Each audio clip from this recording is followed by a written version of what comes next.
Voilà, je vous réitère mes salutations, bien-aimés dans le Seigneur, et je vous salue vraiment dans le beau nom du Seigneur Jésus-Christ. Et comme le veut la tradition, il est toujours d'usage, en début de l'année, d'échanger les meilleurs vœux pour les jours à venir. Toutefois, avant de formuler ces vœux, il est surtout essentiel de les replacer sous l'œuvre et la grandeur de celui qui nous a réconciliés avec Dieu, c'est-à-dire Jésus-Christ. Rappelons-nous qu'il a promis de nous envoyer le Consolateur, l'Esprit Saint, le Saint-Esprit, afin qu'il nous guide dans toute la vérité. Ainsi, mes vœux les plus sincères sont que chacun d'entre nous, nous prenions vraiment conscience de ce que le Saint-Esprit attend de chacun. Et cette volonté, elle est clairement exprimée dans la parole de Dieu, c'est-à-dire que des vœux de sainteté. Et je vous invite à plus tarder à ouvrir votre Bible et aussi votre cœur afin d'écouter ce que le Seigneur désire nous communiquer en ce jour béni. Ce message s'inscrit dans la continuité de la vie et du ministère du Saint-Esprit chez le croyant authentique. Et j'intitule donc il y aura pour titre une nouvelle identité guidée par le Saint-Esprit. On va lire Romains 8, 12, 14, mais le titre c'est la véritable œuvre du Saint-Esprit, c'est une vie transformée et guidée par Dieu. Et on va lire Romains 8, versets 12 à 14, qui nous montre la nouvelle identité en Christ. Je fais la lecture, Romains 8, chapitre 8, verset 12. Ainsi donc, frères, nous ne sommes point redevables à la chair pour vivre selon la chair. Si vous vivez selon la chair, vous mourrez. Mais si par l'Esprit, vous faites mourir les actions du corps, vous vivrez. Écoutez le verset du jour.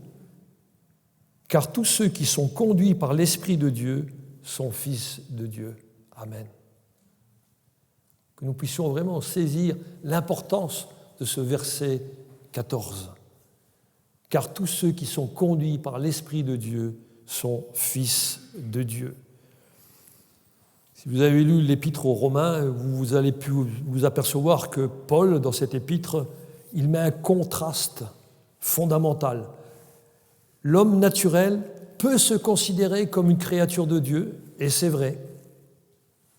Cependant, seuls ceux qui sont conduits par l'Esprit de Dieu sont appelés enfants de Dieu.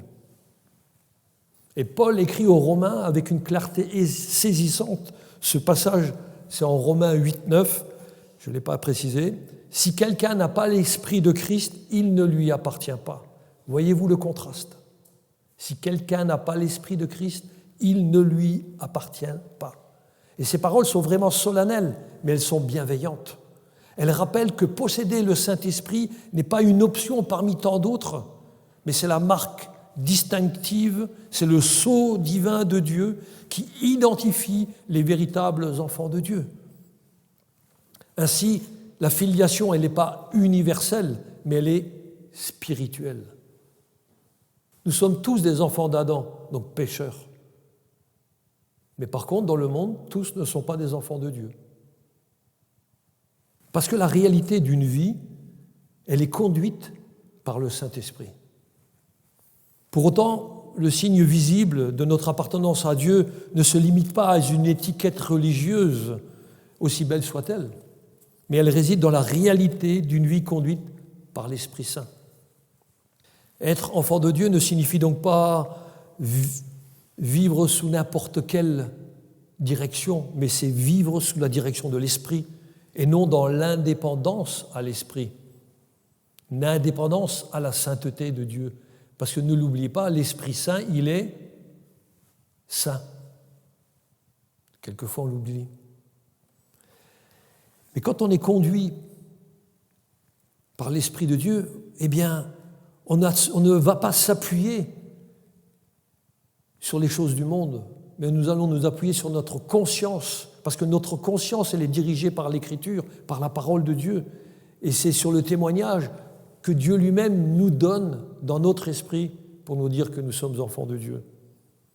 Cette certitude-là, elle n'est pas une arrogance, ce n'est pas de l'arrogance, mais c'est la manifestation de la grâce qui nous donne une nouvelle identité qui est conduite, guidée par l'Esprit Saint. L'arrogance vis-à-vis de Dieu, elle est plutôt dans ce domaine-là, c'est-à-dire dans les fausses représentations du Saint-Esprit et leurs dangers qui les accompagnent. Il y a une question cruciale qui se pose, et il est important de se la poser en ce début d'année, c'est si l'on observe aujourd'hui le monde évangélique, d'après vous, quel est réellement l'objectif du Saint-Esprit ? On peut se poser la question tellement c'est désastreux. Mes amis, il est important de reconnaître une réalité préoccupante. Le monde chrétien contemporain est envahi de nombreuses fausses représentations du Saint-Esprit, ce qui nuit gravement justement à la compréhension et à la vie spirituelle de nombreux croyants. La question essentielle à se poser concerne l'objectif véritable du Saint-Esprit. Il est nécessaire de discerner ce que le Saint-Esprit désire réellement accomplir en nous. Et cette réflexion vise à nous protéger des pièges, les pièges subtils de l'ennemi de notre âme, et aussi à reconnaître le cas échéant l'erreur d'avoir cru à des enseignements erronés. Et maintenant, la seule action qui compte pour nous, que vous avez peut-être aussi besoin d'effectuer, afin d'obtenir un discernement juste et éclairé sur l'action véritable du Saint-Esprit, c'est de demander pardon à Dieu d'avoir cru et agi en dehors de sa sainte volonté. Ça s'appelle l'humilité devant la grâce de Dieu, devant la grandeur, devant la sainteté de Dieu. On va prier pour ça ?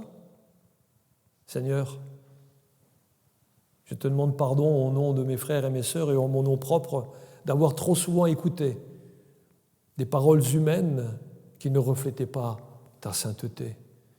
Nous avons cru trop souvent que la religiosité apparente de notre être pouvait refléter ta sainteté, et nous avons peut-être même décidé que c'était cela la réalité.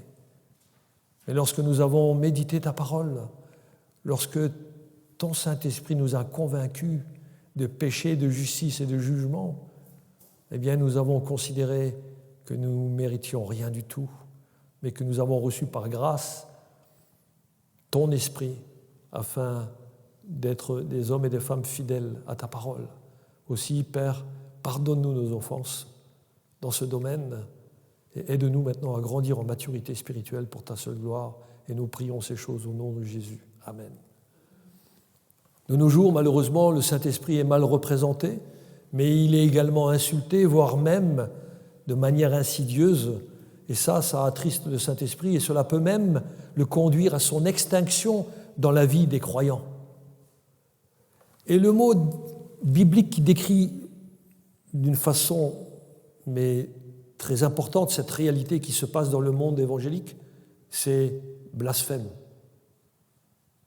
Oui, le Saint-Esprit il est blasphémé dans les églises modernes, car on lui attribue des effets et des manifestations qui sont totalement étrangers à ce que révèle la Bible. Je vais vous interpeller, et je le fais en ce moment, parce que vous qui écoutez ce message, vous devez être au clair quant à votre devenir éternel. Votre destinée éternelle est en jeu. Parce que quand vous regardez à ce qui se passe dans les lieux de rassemblement, que voyez-vous du Saint-Esprit ? Que pensez-vous de ce que le Saint-Esprit produit ? Et je sais que ça peut troubler un grand nombre de gens, et je souhaite que vous regardiez à la véracité des faits et non pas à des sentiments humains qui vous détournent de votre édification. Oui, parce que là devrait être votre édification dans la vérité de la parole de Dieu. Parce que si vous avez un sentiment, sachez qu'un sentiment ne peut jamais vous faire découvrir la réalité d'une transformation. D'où l'importance d'avoir le discernement face aux fausses manifestations attribuées au Saint-Esprit. Romains 12, versets 1 à 2, c'est Paul qui exhorte les Romains, il le dit « Je vous exhorte donc, frères », et ça s'adresse aussi à nous aujourd'hui, qui prenons la parole de Dieu et qui voulons qu'elle soit notre référence pour notre existence. Je vous invite donc, frères, par les compassions de Dieu, à offrir vos corps comme un sacrifice vivant, saint, agréable à Dieu, qui sera de votre part un culte raisonnable. Ne vous conformez pas au siècle présent, mais soyez transformés par le renouvellement de l'intelligence, afin que vous discerniez quelle est la volonté de Dieu, ce qui est bon, agréable et parfait. Je vous exhorte donc, frères, par les compassions de Dieu. Quand est-ce que Dieu a eu compassion de vous, mes amis? Quand nous avons saisi que Christ est mort à notre place. Quand Christ a offert son corps en sacrifice. Et comme Christ a offert son corps en sacrifice, Paul, dans l'Épître aux Romains, il nous adresse aujourd'hui cette exhortation par le Saint-Esprit. Il nous exhorte à offrir nos corps comme un sacrifice vivant. Votre vie, elle est utile pour le Seigneur, en faisant un culte raisonnable à Dieu, dans la sainteté à laquelle il nous appelle tous. Il nous demande même de ne pas nous conformer au siècle présent. C'est comme s'il venait aujourd'hui nous dire en 2026, mais ne vous conformez plus à tout ce qui se passe dans toutes ces églises qui n'ont de nom que le nom, mais qui ne sont pas une réalité. Mais soyez transformés par le renouvellement de l'intelligence. Comment peut-on être transformé par le renouvellement de notre intelligence? Par la parole de Dieu. Mais si on ne la lit pas, on ne peut pas être transformé. Notre intelligence ne va pas dépasser l'intelligence humaine. On n'aura pas l'intelligence de Dieu dans nos vies. Afin que vous discerniez, voyez-vous, il faut discerner les choses.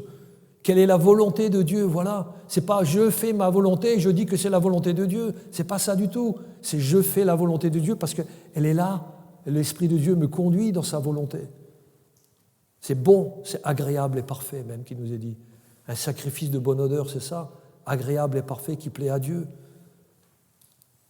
Malheureusement, aujourd'hui, au sein du mouvement charismatique actuel, il est frappant de constater que les véritables actions du Saint-Esprit sont souvent mal comprises et sont même ignorées. Beaucoup revendiquent « Ah, j'ai reçu l'onction du Saint-Esprit, j'ai reçu l'onction du Saint-Esprit ». Mais leur comportement à ces personnes semble parfois sous l'influence d'un autre esprit qui n'a rien de ça, lui. Mes amis, lorsque les attitudes et actions de ceux qui se prétendent avoir le Saint-Esprit contredisent l'enseignement biblique, ça doit susciter en nous des questionnements légitimes. Et vous devez être en clair. Oui, vous devez être au clair avec la réalité.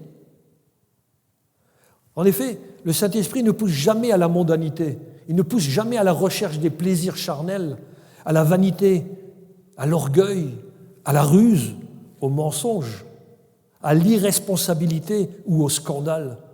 Et malheureusement, c'est ce qu'on voit. Et beaucoup de pasteurs sont dans ce cas aussi. Concernant le mensonge,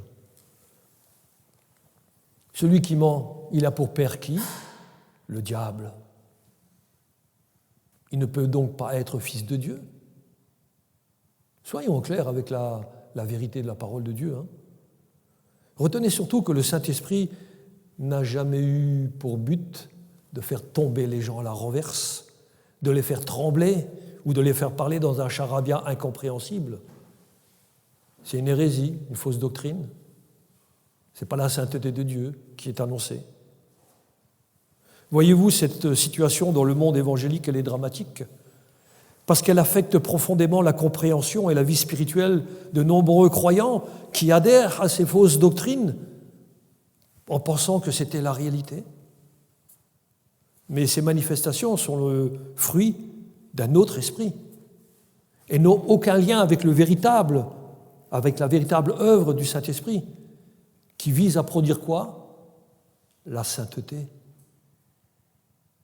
Oui, la sainteté, la piété et une vie conforme à la volonté de Dieu. La véritable présence du Saint-Esprit dans une personne se traduit par une transformation intérieure de l'âme et du cœur qui va la faire marcher dans la sainteté. C'est ce qui se voit et qui s'entend lorsque le sainteté demeure, lorsque l'Esprit Saint dans sa sainteté demeure chez celui qui appartient à Christ. Un chrétien qui n'est chrétien que de nom, même s'il est moralement irréprochable, même s'il est généreux, il est actif dans son Église, il ne vit en réalité que par ses propres forces, par sa volonté personnelle. En fin de compte, il vit par la chair et pour la chair. il est indéniable que sans la conviction intérieure que procure la direction de Dieu, le chrétien de nom ne peut véritablement être un homme spirituel. Et cela se remarque dans son discours, dans son parler et dans sa vie religieuse. Il peut vous dire plein d'histoires belles sur la parole de Dieu, mais si sa vie, elle ne démontre pas la réalité, c'est juste quelqu'un qui a bien appris les choses. Hein. C'est juste un copieur. Aujourd'hui, on est à l'ère du copier-coller, n'est-ce pas? On est à l'ère de l'IA, l'intelligence artificielle. Il y en a qui n'ont pas attendu l'intelligence artificielle pour répéter les choses et pour les embellir, mais pas pour marcher fidèlement sur la parole de Dieu. N'oubliez pas, 2026, c'est une année de sainteté. Elle doit être la sainteté dans nos vies. On va regarder maintenant à la manifestation de la grâce de Dieu. La sainteté, c'est le signe distinctif de l'action du Saint-Esprit. L'apôtre Paul, il insiste vraiment dans l'Épître aux Romains sur la présence du ministère du Saint-Esprit dans la vie du croyant. Et l'objectif du Saint-Esprit, c'est de rendre les gens saints. Il n'y a pas d'autre objectif. Hein. Si quelqu'un se dit oint par l'Esprit, il doit manifester une sainteté évidente, n'est-ce pas? Oui. Ça démontre bien que c'est l'œuvre du Saint-Esprit. Et c'est pourquoi il porte ce nom, le Saint-Esprit, l'Esprit Saint. Frères et sœurs, toute affirmation d'onction doit se vérifier dans la conduite et la sainteté, parce que c'est le but fondamental du Saint-Esprit, de conduire les personnes dans la sainteté. Il faut se rappeler que tout Israël n'est pas Israël, et que toute Église n'est pas l'Église, et tout chrétien n'est pas nécessairement un véritable chrétien. Ce qui est fondamental, c'est de reconnaître la sainteté selon les Écritures. Et il y a différents passages de la Bible qui sont des références qui sont utilisées pour identifier la source de la sainteté. Et je prendrai premièrement un texte dans l'Ancien Testament, c'est Ésaïe 6, 1, 4. Qui c'est qui ne connaît pas Ésaïe 6, 1 et plus? Ok, vous connaissez tous Ésaïe. Ésaïe, c'était un homme qui pensait être proche de Dieu. Il pensait le servir. Mais il voyait en premier lieu un roi, qui était Osias en ce temps-là. Et il s'est trouvé tout triste à la mort du roi Osias. On va lire maintenant ce qui s'est passé après. Ésaïe 6, 1, 4, qui dit « L'année de la mort du roi Osias », écoutez ce qu'il dit, il ne voit plus le roi il est mort. Il dit « Je vis le Seigneur assis sur un trône très élevé, et les pans de sa robe remplissaient le temple. Des séraphins se tenaient au-dessus de lui, ils avaient chacun 6 ailes, 2 dont ils se couvraient la face, 2 dont ils se couvraient les pieds, et 2 dont ils se servaient pour voler. Ils criaient l'un à l'autre et disaient « Saint, Saint, Saint est l'Éternel des armées, toute la terre est pleine de sa gloire. » Les portes furent ébranlées dans leur fondement par la voix qui retentissait, et la maison se remplit de fumée. Le prophète Ésaïe a eu une vision du Seigneur, l'Éternel. Donc c'est une théophanie, c'est une apparition de Jésus avant sa venue sur terre. Donc Ésaïe dit « Je vois le Seigneur entouré d'anges, ces anges célestes qui proclament « Saint, Saint, Saint est l'Éternel des armées ». Il a été troublé. Comme chacun de nous, lorsque nous avons connu Christ, nous avons été troublés par sa sainteté. Nous qui sommes des pécheurs, qui ne méritons rien, nous avons vu la sainteté de Dieu, et c'est l'Esprit de Dieu qui nous a convaincus que nous étions des hommes pécheurs et que Christ est mort pour nous à la place, à notre place.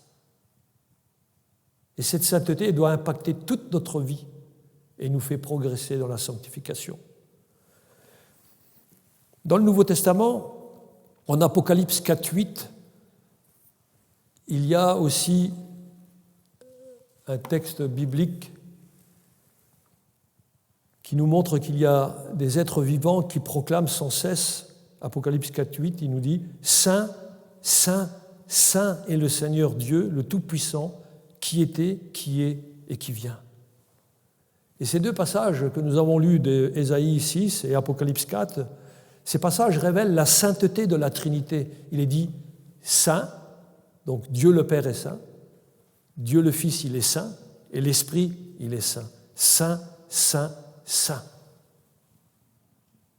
Donc nous voyons que l'Écriture elle-même, elle révèle, elle déclare que le but même de l'œuvre du Saint-Esprit est de reproduire cette sainteté en nous.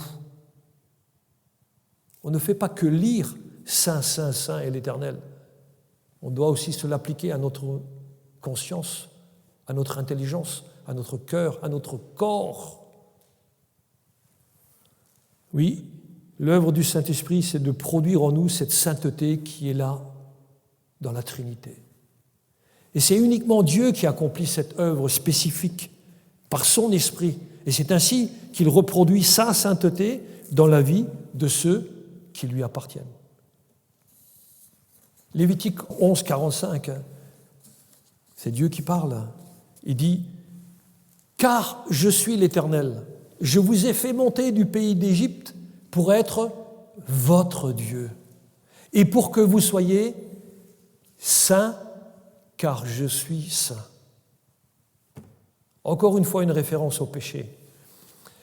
Dieu, lorsqu'il nous fait sortir de l'Égypte, c'est-à-dire de la maison de servitude, la maison à laquelle on est asservi, c'est-à-dire le péché dans lequel on était asservi avant, eh bien, ce n'est pas pour que nous restions stériles comme ça, à vivre tranquillement notre vie, non. C'est pour que nous soyons saints. Pourquoi ? Parce que Dieu, il est saint, il nous a appelés. Et s'il nous a appelés, il nous a appelés dans sa sainteté. Comment pouvons-nous rester sans sa sainteté ?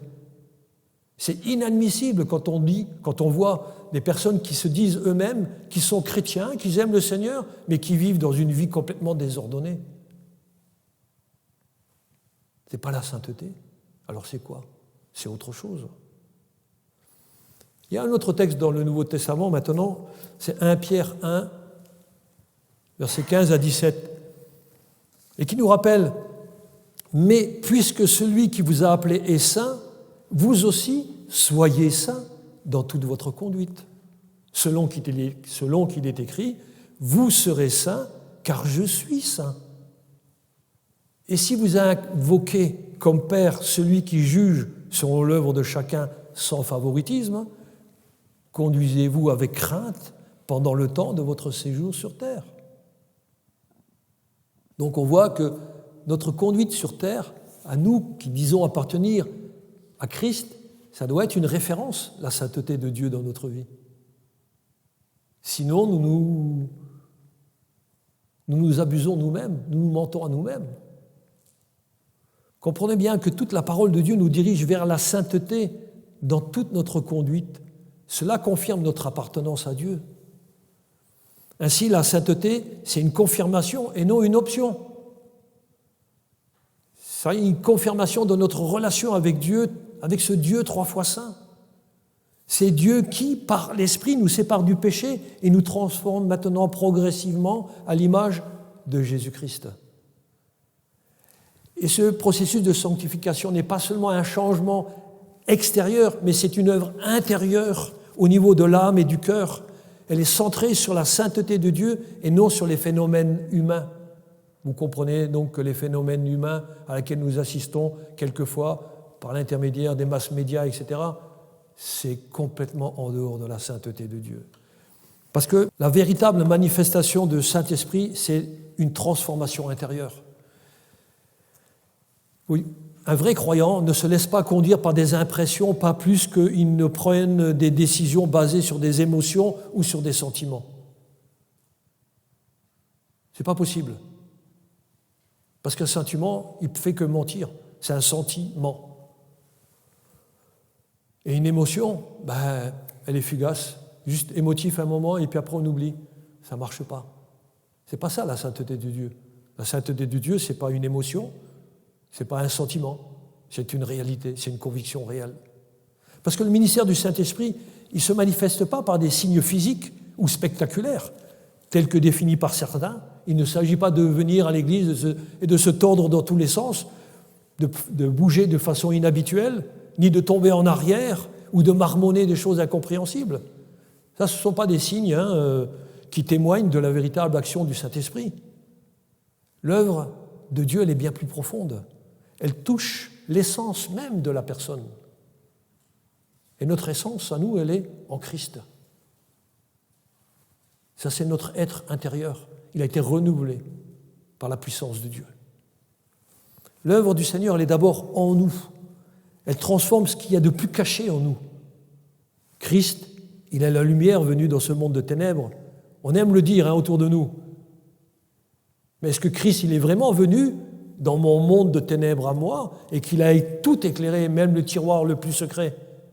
Oui, parce que quand on voit la sainteté de Dieu, on ne peut que tomber à genoux, se repentir de tous nos péchés non confessés,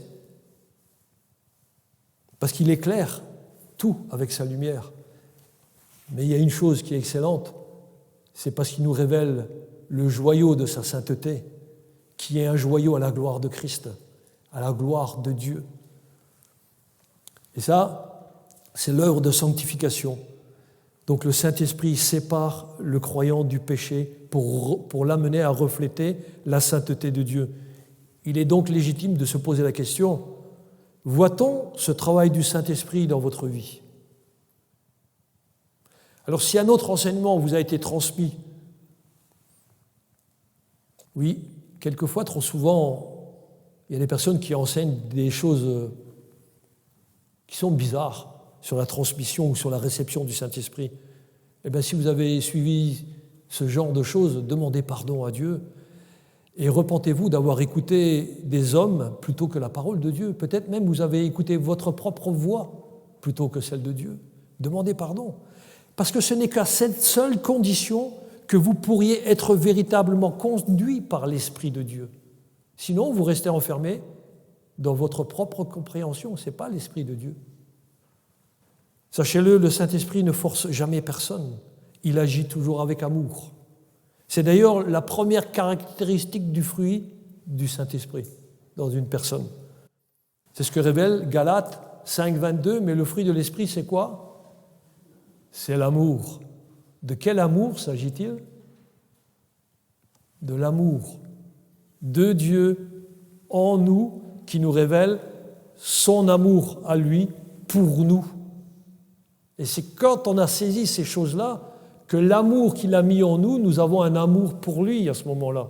Comprenez bien que c'est d'abord son amour en nous. Je ne peux pas dire j'aime Dieu si je n'ai pas saisi la puissance de son amour pour moi. Sinon, je parle bien, c'est tout. Je dis des belles phrases, mais ça rime à rien. Oui, mais le fruit de l'esprit, on va le dire ensemble, c'est l'amour, la joie, la paix, la patience, la bonté, la bienveillance, la foi, la douceur, la maîtrise de soi. Bonne année 2026 dans cette sainteté-là. Ce fruit de l'esprit se manifeste dans notre caractère même. Et notre caractère va être transformé. Il va témoigner de cette transformation que le Seigneur a mis à l'intérieur de nous pour que cela jaillisse vers l'extérieur. On a reçu l'amour de Dieu pour avoir de l'amour pour Dieu et qui va aussi maintenant se déverser vers les autres. Et ça marque l'évidence d'une vie transformée par l'Esprit. Parce qu'il est impossible de prétendre vivre par l'Esprit si notre caractère n'est pas transformé. À l'inverse, l'ouverture à sa présence fait disparaître l'orgueil, la vantardise, l'irritabilité, qui est maintenant remplacée par l'humilité, la bonté, la douceur et la vérité. Par exemple, quelqu'un autrefois était enclin à la colère. Eh bien, il peut devenir maintenant patient et bienveillant par l'action de l'Esprit de Dieu. C'est ce qui témoigne du fruit de l'Esprit dans sa vie maintenant, à cet homme-là, à cette femme-là. Être conduit par le Saint-Esprit, c'est accueillir une vie nouvelle. Cette vie, elle est lumineuse, elle est paisible, elle est la paix. Aujourd'hui, on parle de beaucoup de paix. Pour la nouvelle année, on veut que vivons ensemble. J'entends souvent ça. C'est le bien vivre ensemble, avoir la paix. Mais il n'y a pas de paix dans ce monde. La seule paix, c'est Christ qui nous la donne. Ça, c'est la réalité, la vraie vie, être conduit par le Saint-Esprit. Oui, accueillez cette vie nouvelle, cette vie lumineuse et paisible. N'en doutez jamais, le Saint-Esprit œuvre en nous pour nous rendre semblables à qui ? À Christ. C'est en contemplant le Seigneur que nous progressons de gloire en gloire vers la perfection qu'il désire en nous. Voilà la magnifique et précieuse œuvre du Saint-Esprit. C'est d'ailleurs cette proclamation qui est inscrite ici, sur ce feuillet, le bimensuel que nous avons dans l'Église. Tout en haut, là, il est précisé 2 Corinthiens 3, 18. Quand vous allez prendre ce feuillet-là, relisez donc ce texte, ce verset biblique de 2 Corinthiens 3, 18. Imprégnez-vous de cette réalité. On va le lire ensemble, qui nous dit « Nous tous, dont le visage découvert reflète la gloire du Seigneur, nous sommes transformés en la même image, de gloire en gloire, par l'Esprit du Seigneur. » Ce n'est pas rien, hein, si ce verset a été mis dans l'entête du bimensuel que nous avons. C'est pour nous souvenir à chaque instant que nous avons le devoir, en tant que chrétiens, de refléter la gloire du Seigneur.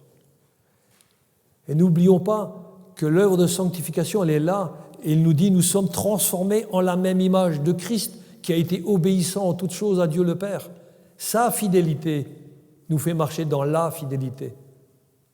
Il nous est dit de gloire en gloire par l'Esprit du Seigneur. Effectivement, quand vous découvrez par la grâce de Dieu les gloires ineffables que nous révèle la parole de Dieu, vous progressez de gloire en gloire.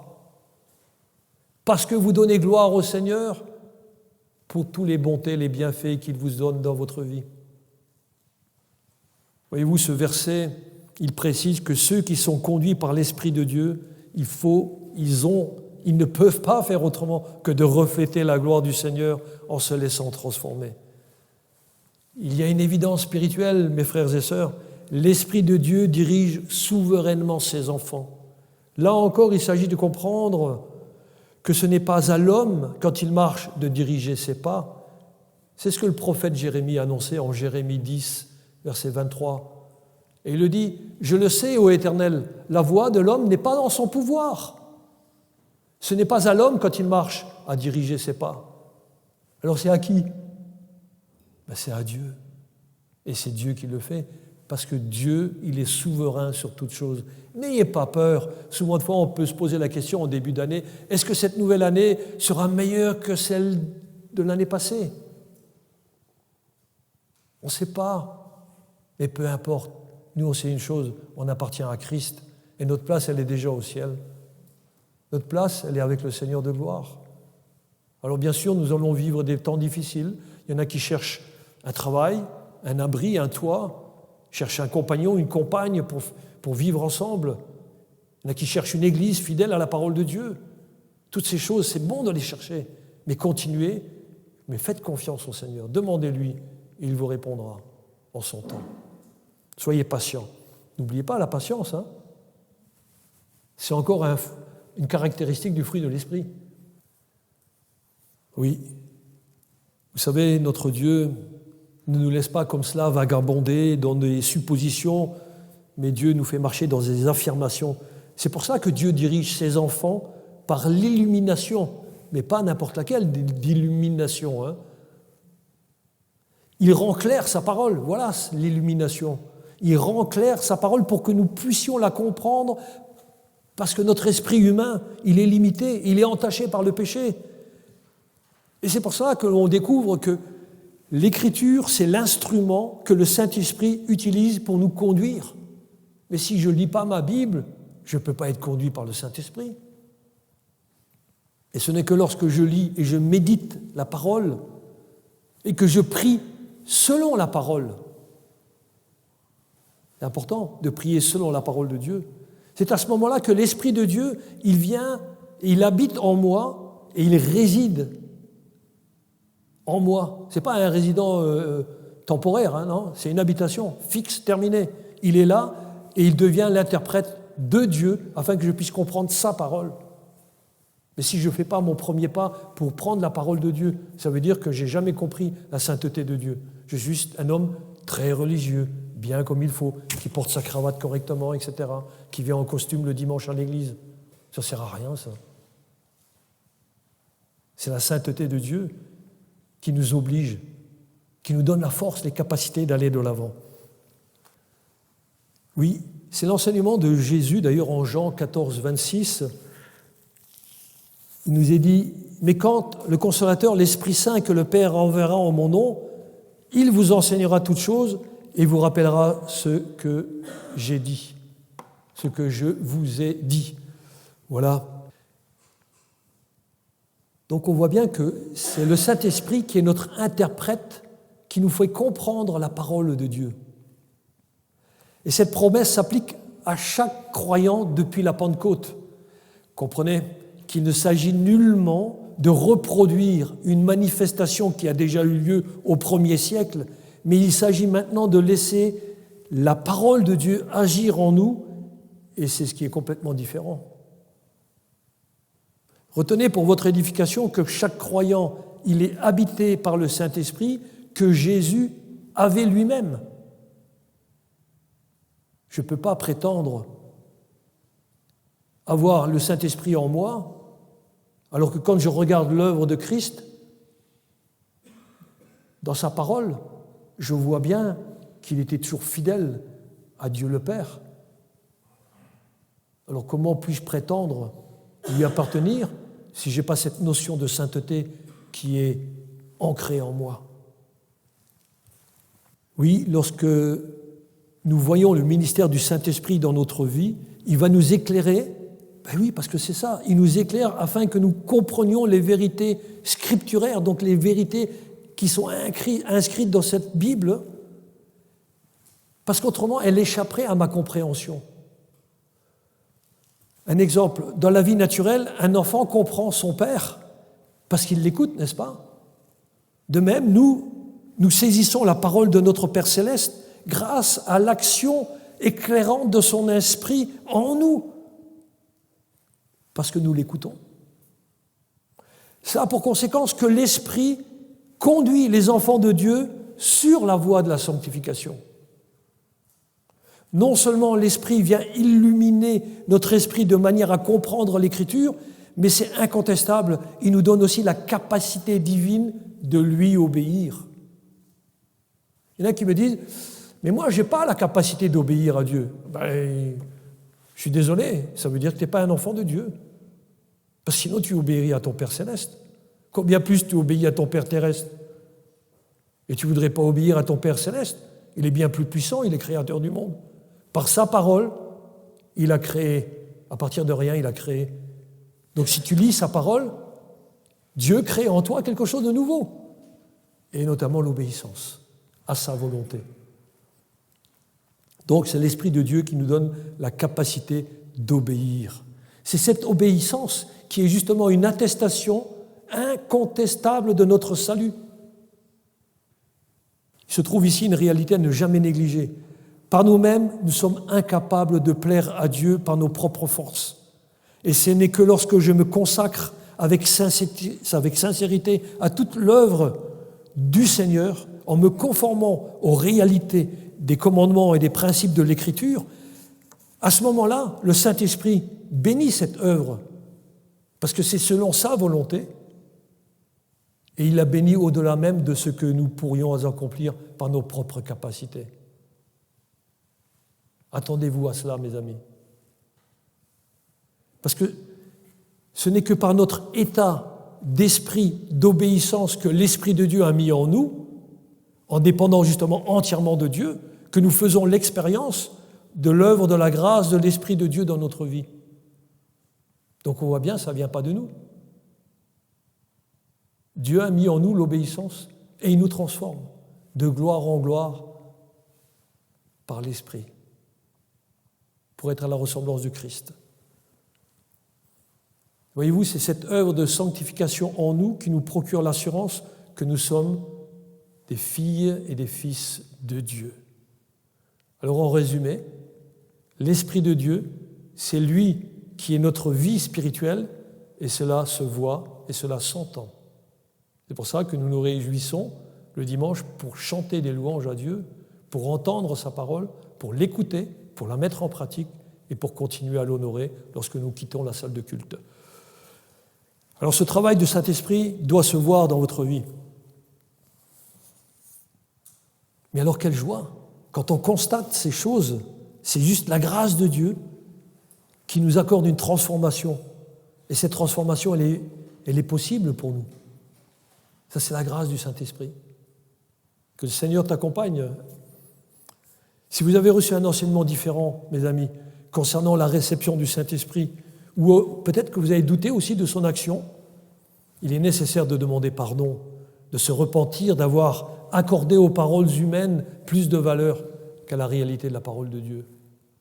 Et c'est cette repentance sincère qui vous fera entrer dans une relation conduite par l'Esprit de Dieu et vous en verrez les résultats, soyez-en certains. Vous allez grandir en maturité spirituelle. Ce qu'il y a d'encourageant avec le Seigneur, c'est qu'il est toujours possible de revenir à la vérité de la parole. Alors ouvrez votre cœur, laissez-vous conduire par l'Esprit et découvrez la paix et la liberté qu'il vous a déjà accordées. Et ce n'est qu'à cette condition que l'on peut véritablement être conduit pour connaître cette nouvelle identité que nous avons comme fils et filles de Dieu, puisque nous nous laissons conduire par l'Esprit de Dieu. Voilà l'œuvre magnifique du Saint-Esprit, une œuvre unique, une œuvre précieuse, et que chacun, en 2026, vous, chers auditeurs, puissiez la saisir et vous laisser transformer en l'image de Christ, de gloire en gloire, par l'Esprit du Seigneur. Et tout le monde dit Amen, qu'il en soit ainsi. Merci Seigneur pour ta parole. Si vous avez des questions, je resterai à votre disposition juste après. Mais dans un premier temps, je vais d'abord prier. Prier pour rendre grâce. Je vous invite à la prière avec moi. C'est vrai, Père Céleste, nous te remercions pour ce merveilleux salut que tu nous accordes en Jésus-Christ. Et nous voulons dorénavant vivre que par ton Saint-Esprit, Seigneur. Aussi, enseigne-nous à demeurer fidèles à ta parole pour marcher avec ta sanctification à notre égard.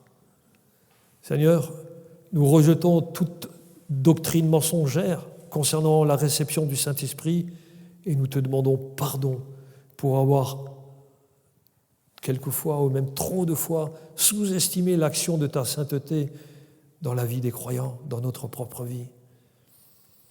Merci Seigneur parce que tu nous équipes par la Bible, non pas par des sentiments, mais des affirmations concrètes qui concernent la sainteté de la Trinité, et tu nous transformes jusque dans notre caractère pour refléter ton amour merveilleux, Seigneur.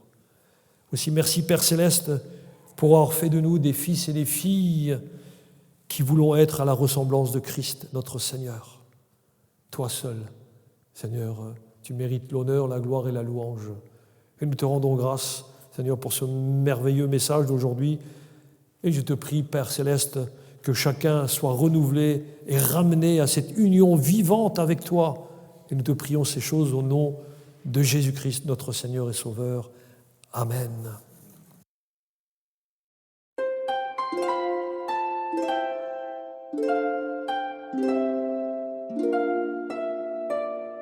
Thank you.